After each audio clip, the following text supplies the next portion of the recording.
그 광고 말씀을 한 말씀 드리고 제가 시작하겠습니다. 뭔고하니 제가 이 설교를 하면서 많이 움직인다 이러는데 그거는 제 몸무게를 감당하기 위한 저의 신체의 자동 반응입니다. 제 몸무게가 한 80kg 정도 나가는데 전에는 88kg였는데 건강을 위해서 한 10kg 뺀 상태였는데 요새 조금 붙었습니다. 그렇게 돼서 그래도 80kg만 해도 무겁잖아요. 그러니까 이거 물론 두 다리가 지탱하지만은 그것이 그 체중을 뒷받침해 주는 데는 그 몸의 움직임을 자동적으로 어떻게 함으로 해서 그게 균형이 유지되는 것 같고 그게 또 내가 크게 신경 쓰지 않아도 그렇게 움직여지는 그런 자동 반응입니다. 그렇게 이해하시면 되겠습니다. 먼 곳에 있는 사람을 만나니까 뭐 그런 얘기가 들려오는 것 같아요. 그런데 그런 것이 아닌 것입니다. 자, 오늘 다 같이 읽으실 성경 말씀은 아모스 3장 7절입니다. 아모스 3장 7절.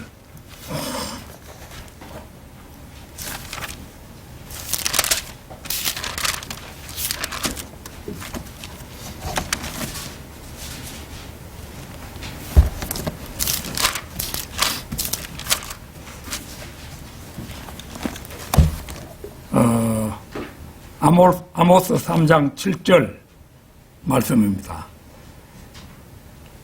다 찾으신 줄 알고 받들어 읽겠습니다. 실로 주 하나님은 선지자들인 그의 종들에게 그의 비밀을 나타내지 않고서는 아무것도 행치 아니하느니라. 실로 주 하나님은 선지자들인 그의 종들에게 그의 비밀을 나타내지 않고서는 아무것도 행치 아니하느니라. 위대하신 말씀이지요. 자, 오늘은 역사는 하나님께서 이끌어 가신다. 역사는 하나님께서 이끌어 가신다. 이런 제목으로 말씀을 드리겠습니다. 철학 사상 가운데 17, 18세기 유럽의 계몽주의 시대에 나타난 합리적인 종교관으로 이신론이라는 것이 있습니다. 이신론, 데이즘 이렇게 부르는데요. 이신론, 이것은 신의 존재와 진리의 근거를 인간 이성이 인식할 수 있는 자연적인 것에서 구하는 이론으로 신을 세계의 창조자로 인정하지만 세상 일에 관여하시거나 계시나 기적으로 자기를 나타내는 인격적 주제자로서의 신을 부정하는 것을 말합니다. 즉 하나님이 우주를 창조하긴 했지만 관여는 하지 않고 우주는 자체의 법칙에 따라 움직인다고 보는 사상입니다. 이 신론을 큰 범주에서 보면 무신론의 범주에 드는 사상이라 할 수 있습니다. 왜 그러냐 하면 하나님께서 우주와 지구를 재창조하시고 마지막 날에 인간을 창조하셨고 그 인간이 에덴 동산에서 불순종으로 지옥을 면할 수 없게 되자 하나님께서는 하나밖에 없는 자신의 아들을 인간의 몸을 입게 하셔서 세상에 보내 십자가의 질고를 지게 하시고 그 보혈로 인간을 구속하신 것을 보면 한 번 창조하신 후 관여하지 않으신다는 이 신론은 분명 정상적인 사상이 아니기 때문입니다. 오늘의 본문 말씀은 실로 주 하나님은 선지자들인 그의 종들에게 그의 비밀을 나타내지 않고서는 아무것도 행치 아니하느니라고 말씀하십니다. 이 말씀을 통해 우리가 알 수 있는 것은 선지자들에게 일러주시는 그의 비밀은 이루어질 미래의 역사이며 인간을 통해 이룩하시는 그분의 행하심은 곧 역사라는 사실입니다. 그러니까 하나님께서는 역사를 이끌어 가실 때 반드시 그분의 종, 선지자들에게 그 역사를 미리 알려주신 다음 그 알려주신 것을 근간으로 하여 역사를 이끌어 가신다는 것입니다. 선지자의 범주를 보면 크게 두 가지로 대별됩니다. 먼저 말씀을 통해 선지자로 확정하신 경우들입니다. 창세기 20장 7절을 찾겠습니다.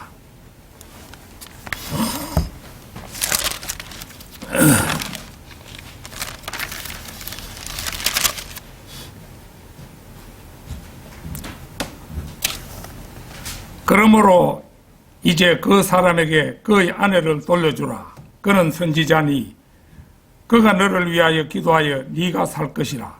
그러나 네가 그녀를 돌려주지 않는다면 너는 알지니 네가 분명히 죽을 것이며 너와 네게 속한 모든 자들이 죽으리라 하시더라. 이 말씀은 하나님께서 이제 그랄 왕 아비멜렉에게 하신 말씀입니다. 하나님께서 아브라함을 선지자라 하셨기 때문에 누구보다도 믿음의 조상 아브라함은 선지자였다 할 것입니다. 하나님이 인정하셨는데 누가 그 의를 달 수 있겠습니까? 신명기 18장 15절을 찾겠습니다. 신명기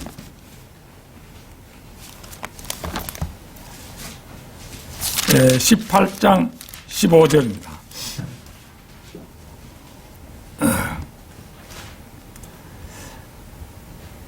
주 너희 하나님께서 네 가운데로부터 네 형제들 가운데서 나와 같은 한 선지자를 네게 일으키시리니 너희는 그에게 경청할지니라. 이 말씀에서 나는 모세이고 나와 같은 한 선지자는 예수 그리스도를 일컫는 말입니다. 그렇다면 모세와 예수 그리스도께서도 선지자임이 분명합니다. 다음은 예언으로 점철된 39권 구약의 저자들과 27권 신약의 저자들도 선지자의 범주에 들 뿐만 아니라 비록 성경은 기록하지 않았더라도 예언을 한 선지자들 곧 나단, 엘리야, 엘리사, 아히야, 미카야 등과 신약시대의 침례인 요한까지 모두 선지자의 반열에 든다고 할 것입니다. 오늘 저는 본문 말씀에 부합하는 성경의 실예들을 통해 하나님께서 어떻게 선지자들을 통해 그의 비밀을 나타내시고 또 그것을 이루고 이끌어 가시는지 몇 가지 예들을 살펴봄으로써 우리의 눈에 보이지 않는 전능하신 하나님께서 어떻게 역사의 주인이신가 하는 사실을 깨닫는 계기로 삼고자 합니다. 역사는 하나님께서 이끌어 가신다. 첫째는 아브라함의 경우입니다. 창세기 15장 13절에서 16절을 찾겠습니다. 창세기 15장 13절에서 16절입니다.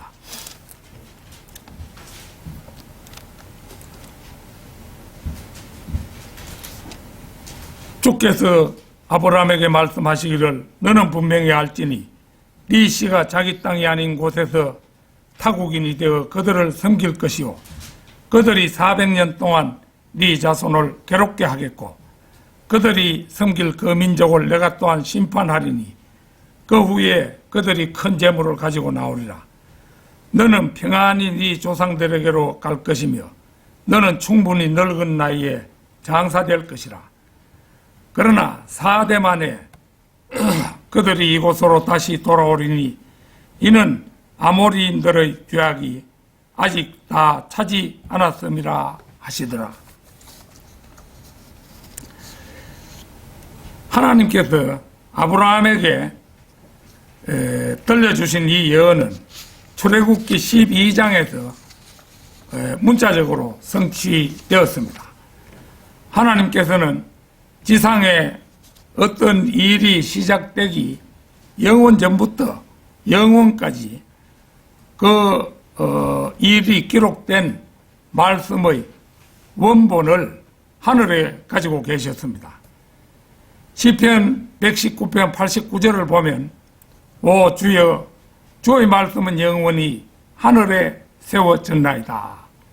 이렇게 기록되어 있는데 이 말씀의 참 의미가 무엇이겠습니까? 그것은 전지전능하신 하나님께서는 우주와 인간 역사의 완전 무결한 각본을 영원 전부터 영원까지 하늘에서 이미 가지고 계신다는 의미 아니겠습니까? 연극을 하자면 연극의 각본인 희곡이 반드시 있어야 하고, 영화를 촬영하려면 영화의 각본인 시나리오가 반드시 있어야 합니다. 바로 그처럼 하나님께서는 하늘에 영원히 세워두신 말씀 1.1획도 변경될 수 없는 그 각본에 따라 우주와 인간의 역사를 이끌어 가시는 것입니다. 마태복음 4장 1절에서 11절을 찾겠습니다.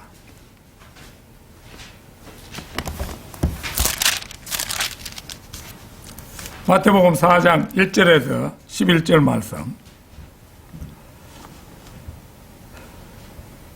그때에 예수께서 마귀에게 시험을 받으시려고 성령의 인도로 광야에 가시니라.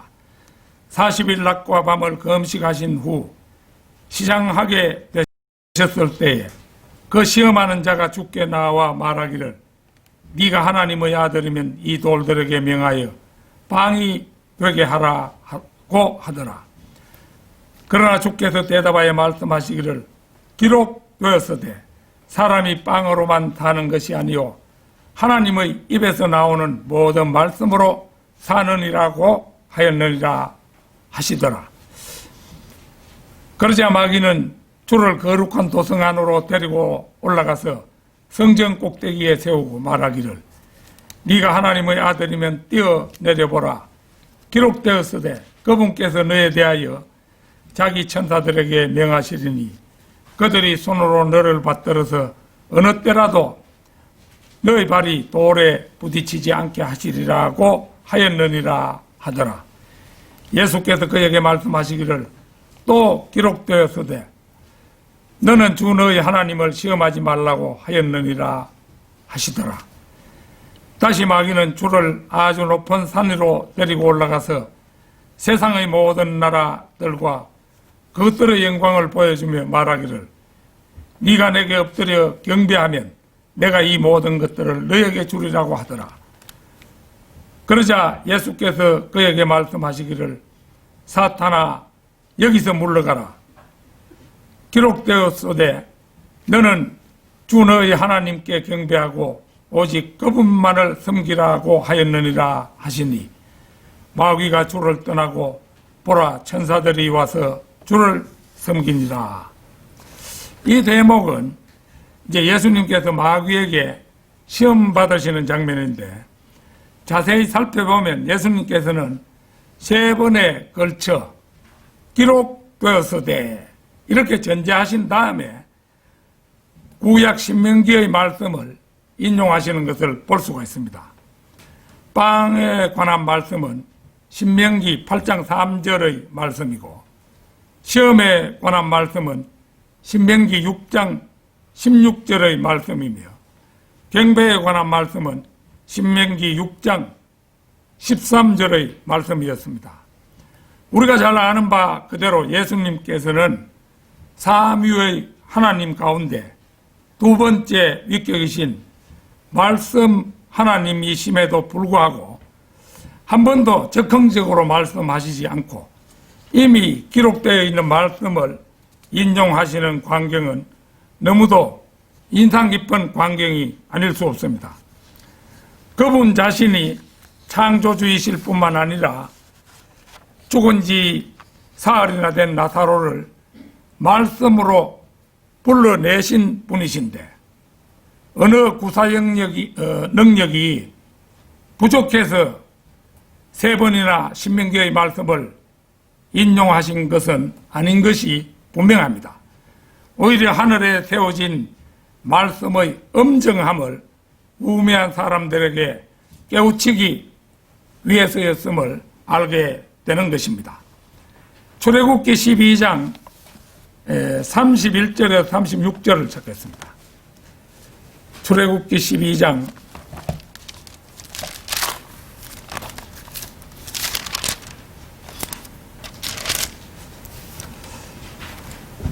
31절에서 36절까지입니다.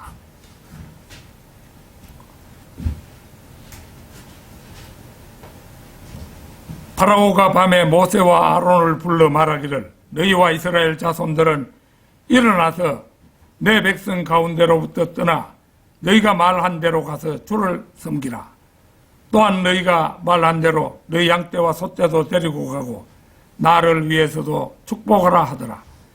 이집트인들이 백성들을 재촉하였으니 그들이 말하기를 우리 모두가 죽은 사람이 되었도다 하며 그 땅에서 그들을 속히 내보내려 하더라.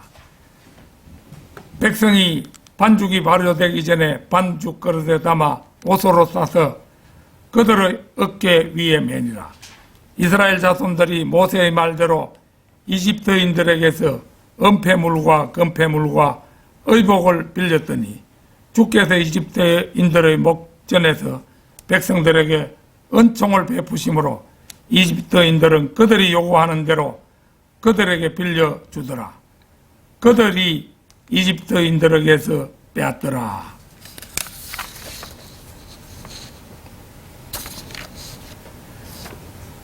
그렇게도 끈질기게 이스라엘 민족 보내기를 거부하던 파라오가 장자가 죽는 재앙을 당하고 나서는 서둘러 이스라엘 민족을 보내겠다고 말합니다. 창세기 15장에서 그들이 섬길 그 민족을 내가 또한 심판하리니 그 후에 그들이 큰 재물을 가지고 나오리라. 이 창세기 15장 14절 말씀인데요. 바로 이 예언은 출애굽기 12장에 와서 모두 성취됨을 볼 수가 있습니다. 이스라엘 자손들이 모세의 말대로 이집트인들에게서 은폐물과 금폐물과 의복을 빌렸더니 주께서 이집트인들의 목전에서 백성들에게 은총을 베푸심으로 이집트인들은 그들이 요구하는 대로 그들에게 빌려주더라. 그들이 이집트인들에게서 빼앗더라. 장자의 죽음이라는 미정유의 큰 재앙으로 완악한 이집트인들의 마음을 꺾어놓자 비로소 이스라엘 민족을 두려워하여 귀중품을 다 내줄 정도로 고분고분하게 된 것입니다. 역사는 하나님께서 이끌어 가신다. 둘째는 다니엘의 경우입니다. 자, 다니엘 2장 31절에서 35절 말씀을 찾겠습니다.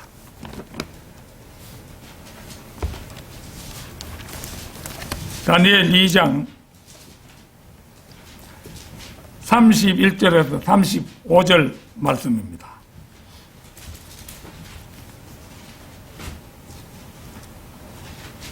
오 왕이여, 왕께서 보셨나니 한 큰 형상을 보심이라.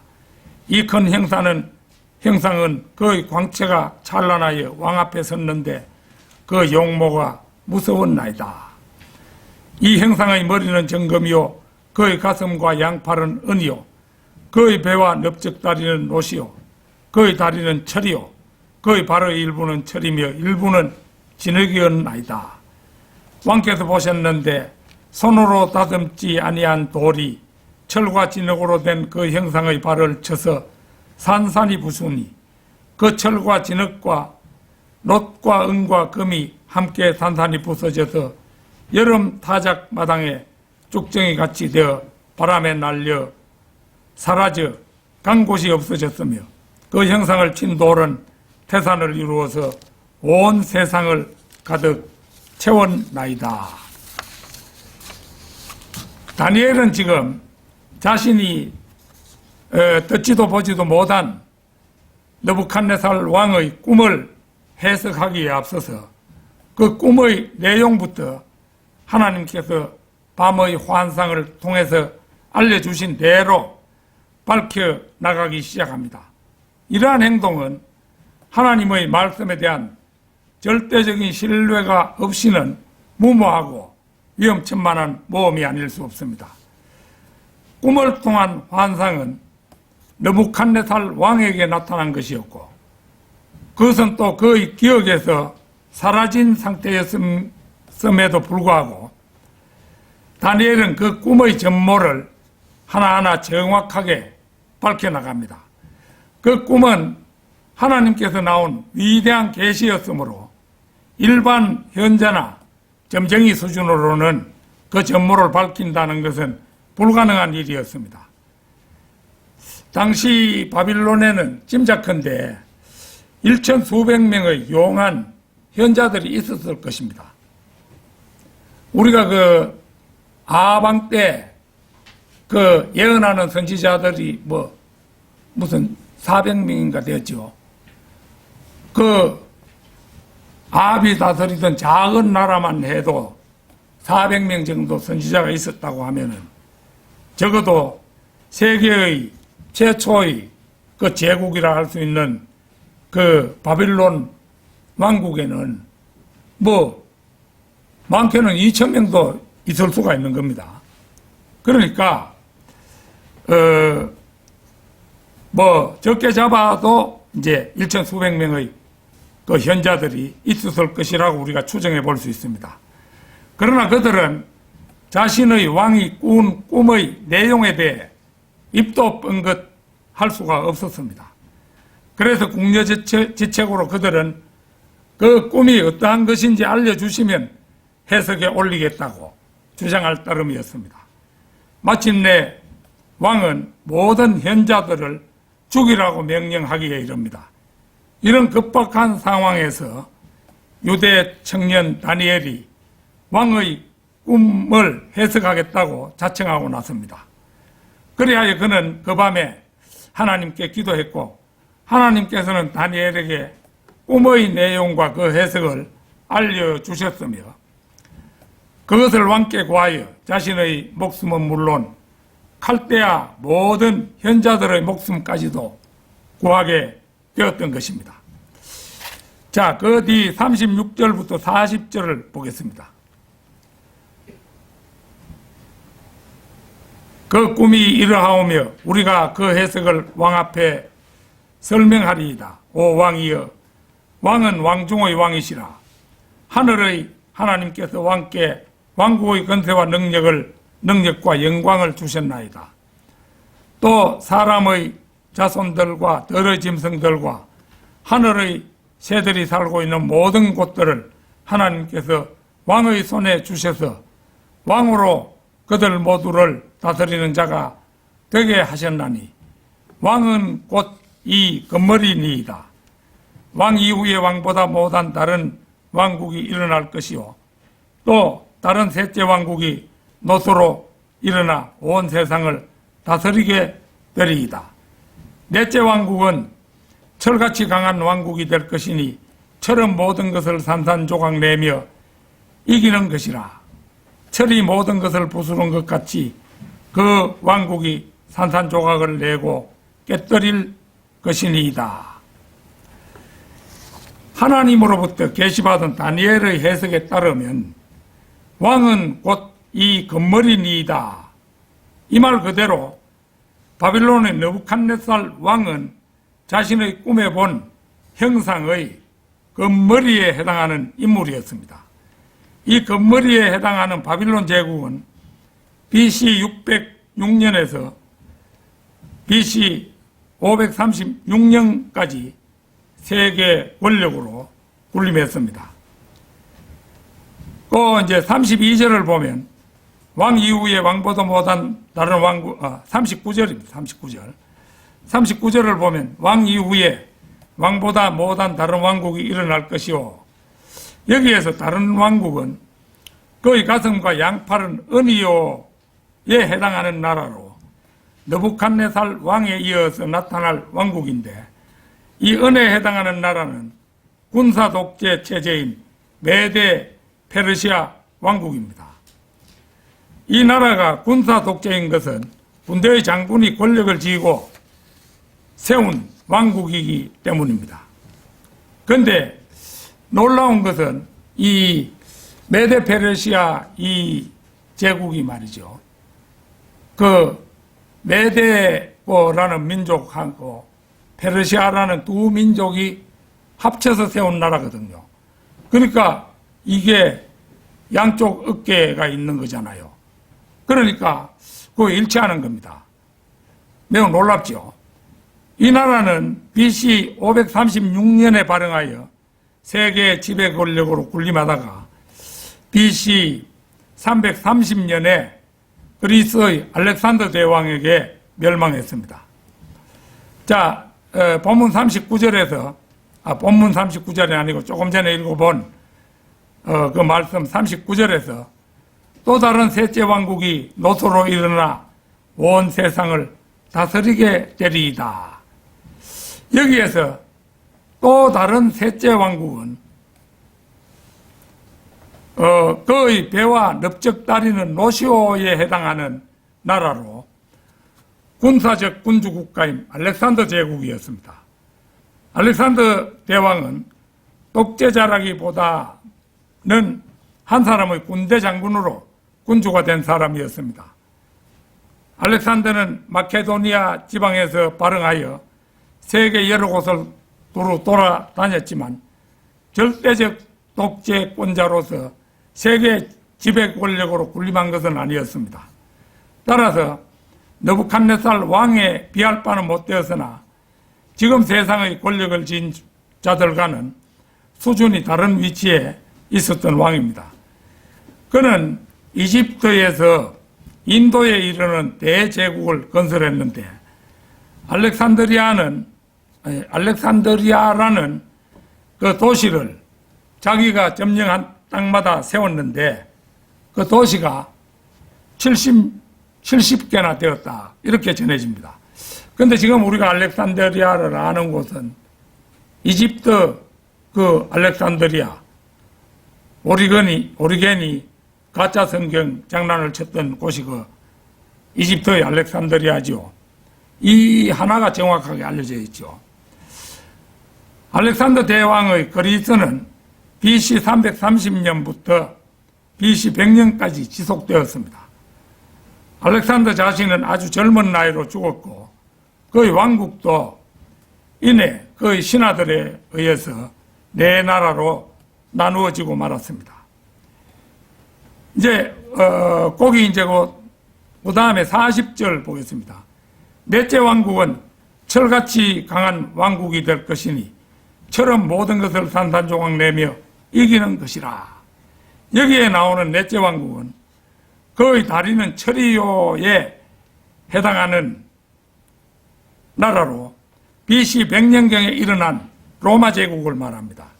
이 로마 제국은 절대 독재 체제나 군사 독재 체제는 물론 절대 군주 국가 체제도 되지 못하고 공화정 군주 국가 체제로 왕의 지배 권력에서 보면 바빌론 제국, 페르시아 제국, 알렉산더의 그리스 제국에 이은 네 번째의 느슨한 권력 체계였습니다. 로마 제국에는 원로원이라는 게 있어서 왕권을 제약을 하고 있었기 때문입니다. 우리가 잘 아는 시저라는 로마 황제가 있었잖아요. 그 사람도 반란자들의 그 원로원 이런 반란자에 의해서 죽었잖아요. 그러나 로마는 철로 묘사되어 있는데 가치나 비중으로 따져볼 때 금과 은과 놋보다는 못하기는 해도 부수고 산산조각 내는 강한 위력으로 따지자면 철을 당할 금속이 없습니다. 로마는 모든 것을 부수는 제국으로 등장하여 세상을 엉망으로 만드는 존재로 묘사되고 있습니다. 역사에서도 흔히 로마를 두고 철권 통치 국가라고 부르는 것은 우연이 아닙니다. 그런데 여기서도 우리가 놀라운 점을 발견할 수 있는데 뭐냐?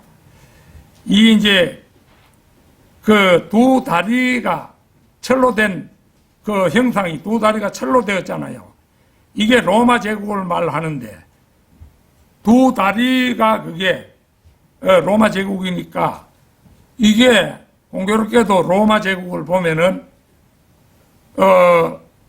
그 동로마 제국, 서로마 제국으로 갈라졌잖아요.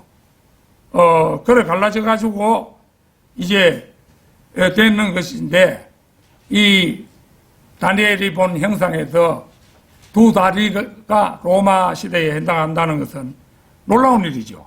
그 두 나라가 어떻게 갈라질 것을 알았느냐. 그러고 이제 서로마 제국은 게르만 민족에 의해서 그 망하고 대신 그 자리에 로마 카톨릭이 이제 나중에 들어서지요.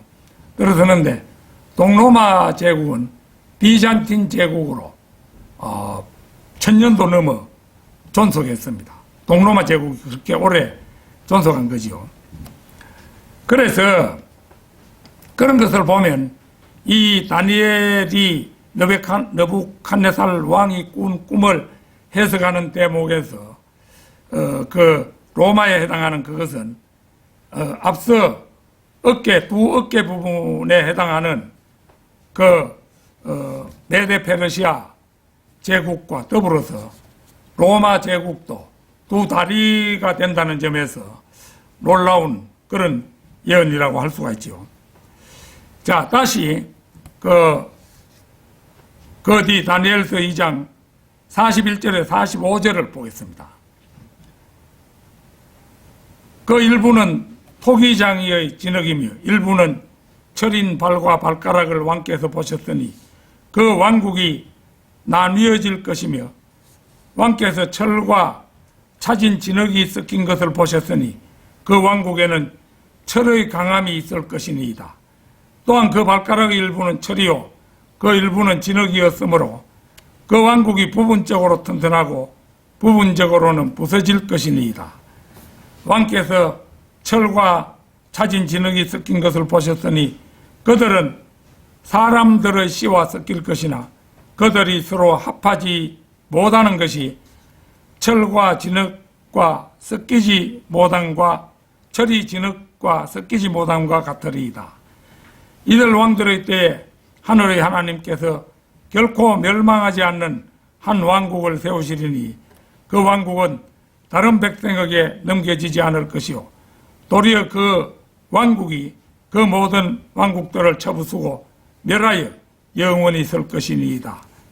왕께서 사람의 손을 대지 않고 산에서 떨어져 나간 돌과 그 돌이 철과 녹과 진흙과 은과 금을 산산조각 내는 것을 보신 것은 위대하신 하나님께서 이후에 있을 일을 왕께 알게 하신 것이니 그 꿈은 분명하고 그 해석은 확실하나이다 하였더라. 여기에서 먼저 41절입니다. 그 일부는 토기장이의 진흙이며 일부는 철인 발과 발가락을 보셨으니 그 왕국이 나뉘어질 것이며 왕께서 철과 차진 진흙이 섞인 것을 보셨으니 그 왕국에는 철의 강함이 있을 것이니이다.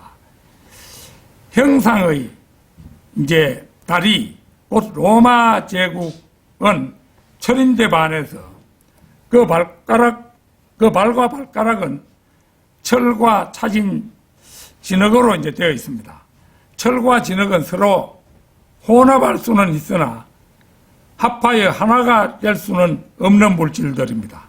따라서 이 왕국이 합해서 형성된 연합체는 철의 강함에도 불구하고 매우 불안정한 상태를 유지할 것이라는 전망을 할 수 있습니다.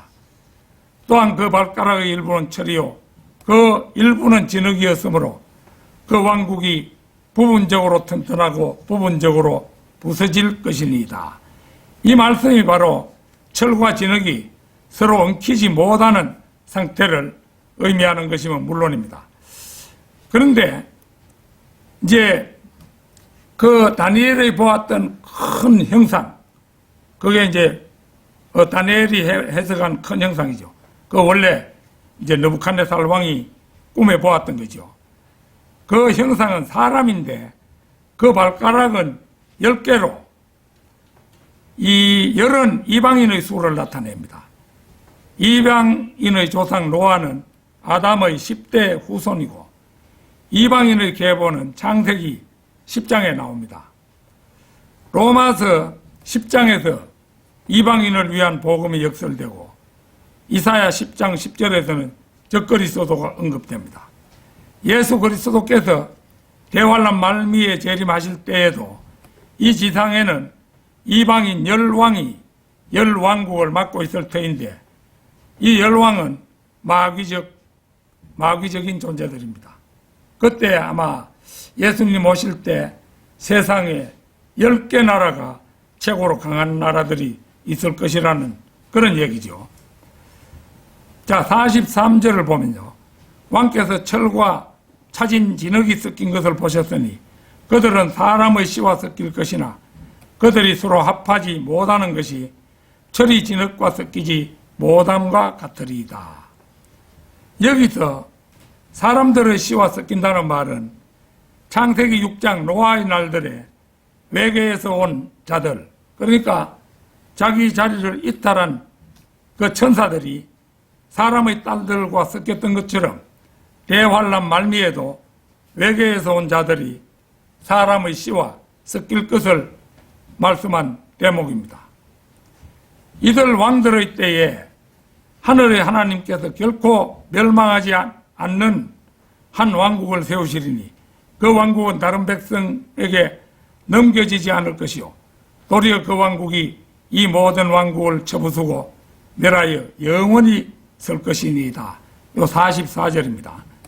예수 그리스도께서 재림하셔서 10왕들을 멸한 다음 10왕들을 멸하게 되면은 적그리스도도 멸하게 되는 것입니다. 하늘의 하나님께서 세우시는 왕국이 섭니다. 그러니까 이 왕국은 하나님의 나라, The Kingdom of God, 하나님의 나라가 The Kingdom of God 이렇게 말하는데요. 천국은 The Kingdom of Heaven 이렇게 됩니다. 그래서 이 나라는 그러니까 천년 왕국은 이제 그 하나님의 나라와 천국이 합해지는 시기라고 할 수 있는데 이제 다니엘은 그것을 이제 옳게 아득한 옛날에 보았기 때문에 저 먼 곳을 이제 보고 예언한 거잖아요. 그래 되기 때문에 이제 그 하나님의 나라와 천국을 동시에 보았지만은 이건 이거고 저건 저것이다라는 구분은 못했어요. 그래서 하나님의 나라와 천국이 동시에 임하는 때가 이제 바로 천년 왕국 시대지요. 왕께서 사람의 손을 대지 않고 산에서 떨어져 나간 돌과 그 돌이 철과 녹과 진흙과 은과 금을 산산조각을 내는 것을 보신 것은 위대하신 하나님께서 이후에 있을 일을 왕에게 알게 하신 것이니 그 꿈은 분명하고 그 해석은 확실하나이다 하였더라. 다니엘은 느부갓네살 왕이 꿈에 본 형상을 알려줌과 동시에 그 형상의 의미를 알려줍니다. 지금부터 2600여 년 전에 금머리인 느부갓네살 왕 이후 메데, 페르시아, 그리스, 로마가 차례로 일어설 것을 보여주었을 뿐만 아니라 그 훨씬 뒤 교회 시대 그 뒤에 그 열왕이 다스리는 적그리스도의 왕국과 예수 그리스도께서 세우실 영원한 왕국까지 아우르는 대예언을 위대한 하나님의 선지자답게 두루 펼쳐 보인 것입니다. 구약에서는 가장 큰 예언이었다고 볼 수 있죠. 이 다니엘의 이 예언이. 역사는 하나님께서 이끌어 가신다. 셋째는 사도 요한의 경우입니다. 요한계시록 22장 1절에서 5절을 찾겠습니다.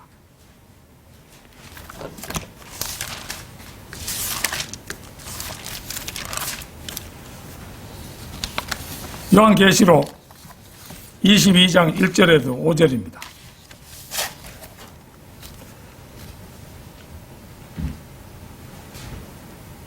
또 그가 나에게 하나님의 어린 양의 보좌에서 흘러나오는 수정처럼 맑은 생명수의 정결한 강을 보여주더라.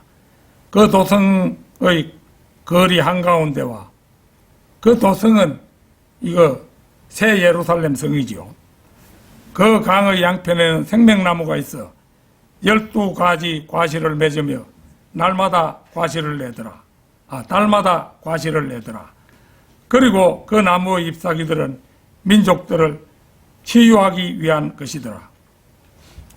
다시는 저주가 없고 하나님과 어린 양의 보좌가 그 안에 있을 것이며 그의 종들이 그를 섬기리니 그들은 그의 얼굴을 볼 것이며 그의 이름이 그들의 이마 위에 있으리라.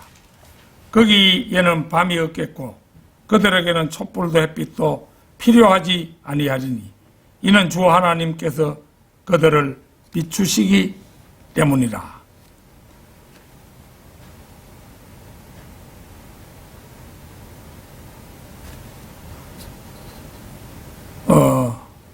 비추시기 때문이라.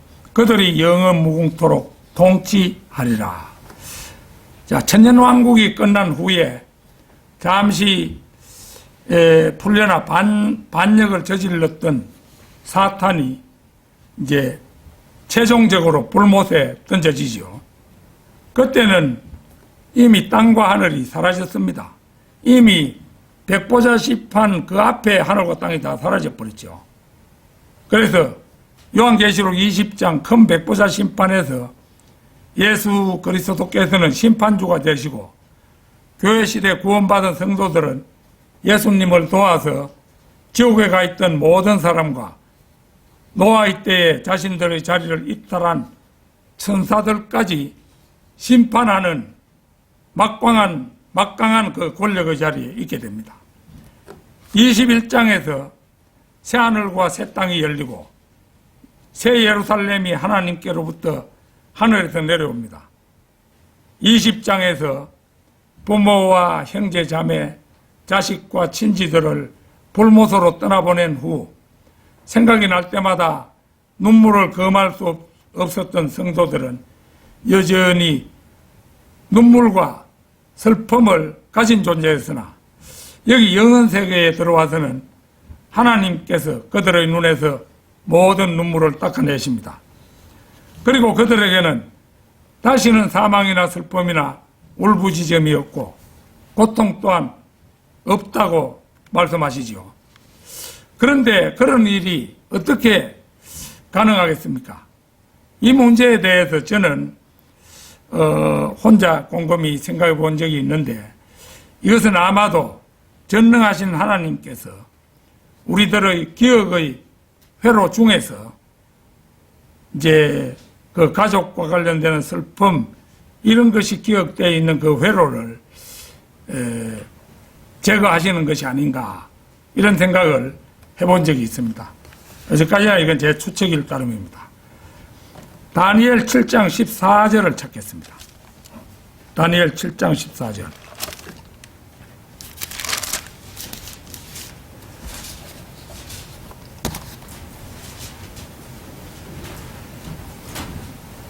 거기에서 그분께 통치권과 영광과 왕국이 주어졌으니 이는 모든 백성과 민족들과 언어들로 그분을 섬기게 하려 함이더라. 그분의 통치권은 사라지지 않을 영원한 통치권이며 그분의 왕국은 멸망하지 않으리라. 그 뒤에 18절도 보겠습니다. 그러나 지극히 높으신 분의 성도들이 그 왕국을 얻으리니 영원하고 영원무궁한 그 왕국을 차지하리라.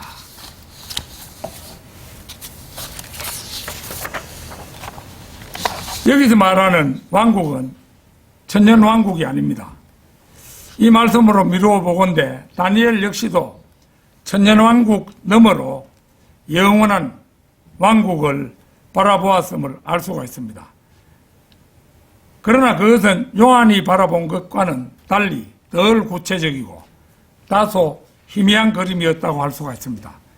그래서 다니엘은 느부갓네살 왕이 꾼 꿈을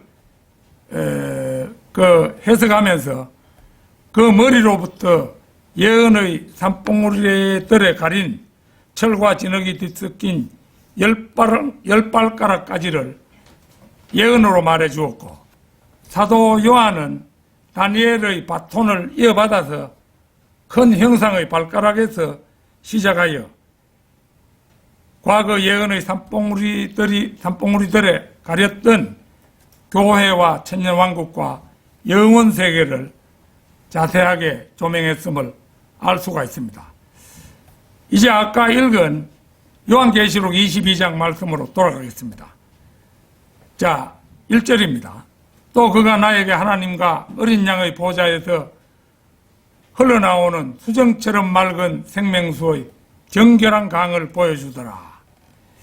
여기에 나오는 생명수는 에스겔 44장에서 48장에 나오는 그런 물이 아닙니다. 22장의 도성은 12,000 스타디온, 1스타디온이 전에 제가 설교 때 말씀드렸죠. 201.17m. 12,000 스타디온의 면적인데 반해서 그 에스겔 48장의 도성은 고작 스타디온이 아니고 18,000자에 불과합니다. 그리하여 영원에서는 하나님과 어린 양의 보좌에서 나와 길 한가운데로 흐르는 강이 있는데 바로 수정처럼 맑은 생명수의 정결한 강입니다. 자, 거기 요한계시록 22장 이제 2절에서요. 그 도성의 거리 한가운데와 그 강의 양편에는 생명나무가 있어 12가지 과실을 맺으며 달마다 과실을 내더라. 그리고 그 나무의 잎사귀들은 민족들을 치유하기 위한 것이더라. 이 구절은 에스겔 44장 48절의 구절과 흡사해서 많은 사람들이 같은 구절로 착각합니다. 그도 그럴 것이 에스겔 47장 12절에서는 그 잎사귀는 약이 될 것이라 했고, 요한계시록 22장 2절에서는 그 나무의 잎사귀들은 민족들을 치유하기 위한 것이더라. 이렇게 했기 때문에 이 두 나무가 같다는 생각이 자연스럽게 들기 때문입니다.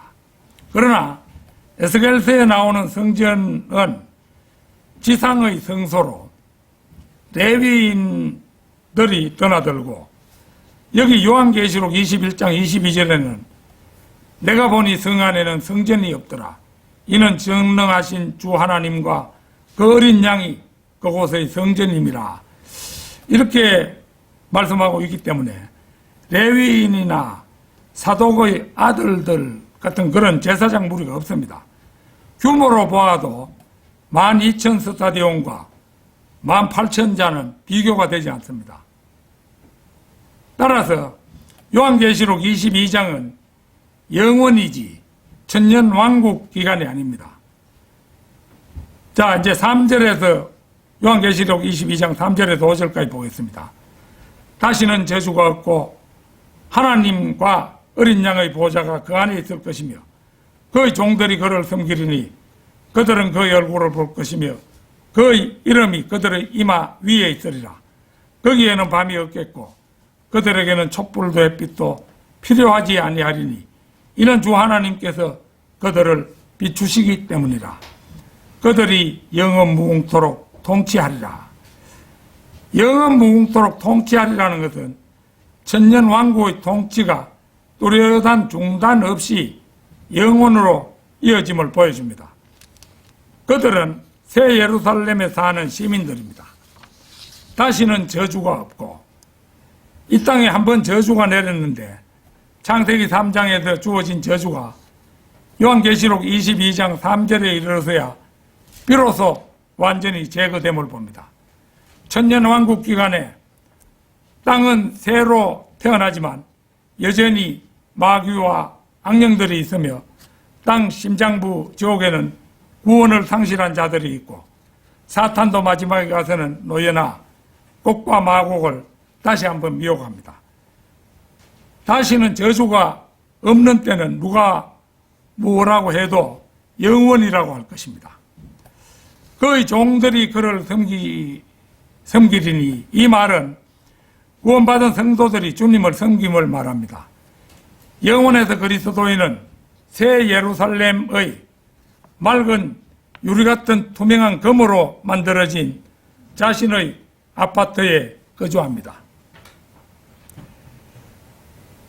성도 1명당 방 15개 정도가 지급된다 하니까 이거는 작은 건물이 아니고 맨션입니다. 맨션. 그래서 그 맨션은 영광 중에 그 성도들이 거할 처소인데 거기서 영혼을 사는 거룩한 친구들과 교제하며 살아갑니다. 그는 영화로운 몸을 입은 친구들과 과거의 경험을 이야기하며 서로의 삶을 나누고 하나님의 말씀을 더욱 연구하고 배웁니다. 이 완벽한 환경에서 그리스도인은 영원 내내 예수 그리스도처럼 죄 없는 33세 남자의 몸으로, 여자 여러분들도 마찬가지입니다. 모두가, 남자나 여자나 모두가 33세 남자의 몸으로 하나님과 성도들과 영원히 교제하며 살아갑니다. 거기에는 밤이 없겠고 그들에게는 촛불도 햇빛도 필요하지 아니하리니 이는 주 하나님께서 그들을 비추시기 때문이라. 그들이 영원 무궁토록 통치하리라. 이것은 새 예루살렘 성에 주어진 하늘의 모습이자 죄 없는 거민이 사는 정결한 도성으로 오물도 없고 죽음도 세금도 징병도 정권도 집회도 질병도 약도 상처도 고통도 어떤 슬픔도 그리고 묘지도 없는 말 그대로 희락과 화평만 있는 영원세계 그것인 것입니다. 결론적으로 역사를 이끌어 가시는 분은 하나님이십니다.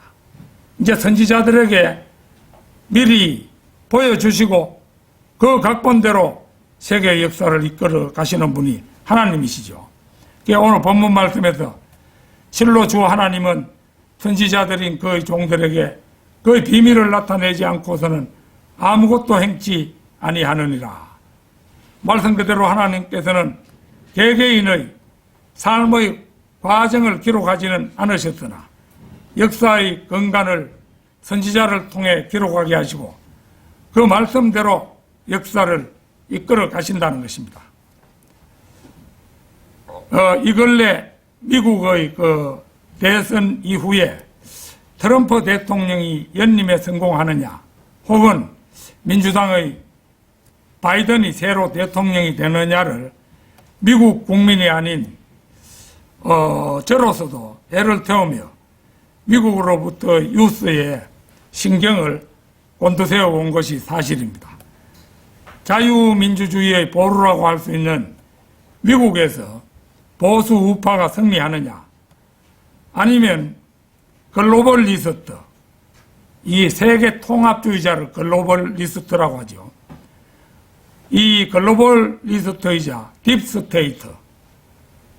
딥스테이트들은 민주주의 밖의 숨은 권력 집단을 가리키는 말입니다. 이 세력이 저지른 선거 부정이 그대로 합법으로 인정되고 마느냐 하는 문제는 우리나라의 4.15 부정선거와도 관계가 밀접해서 남의 나라 선거지만 보수 우파라면 너나 할 것 없이 관심을 가지지 않을 수 없었던 것입니다.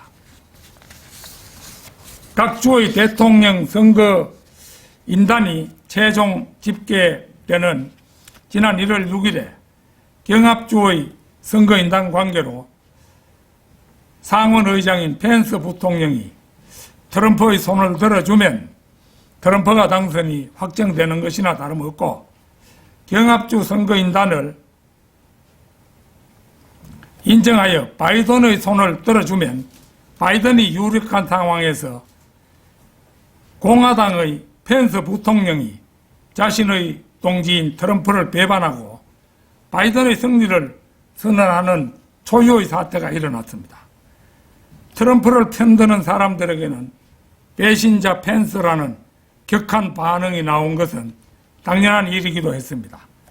그러나 누가 대통령으로 취임하느냐 하는 문제는 취임일이 불과 현재는 20일이 취임식이면 불과 4일 앞, 미국은 우리보다 한 12시간 정도 늦게 가기 때문에 한 4일 앞으로 다가왔다고 할 수 있죠. 그렇지만 아직도 대통령에 누가 당선되느냐 하는 문제는, 누가 대통령으로 취임하느냐 이 문제는 오리무중 상태에 있습니다.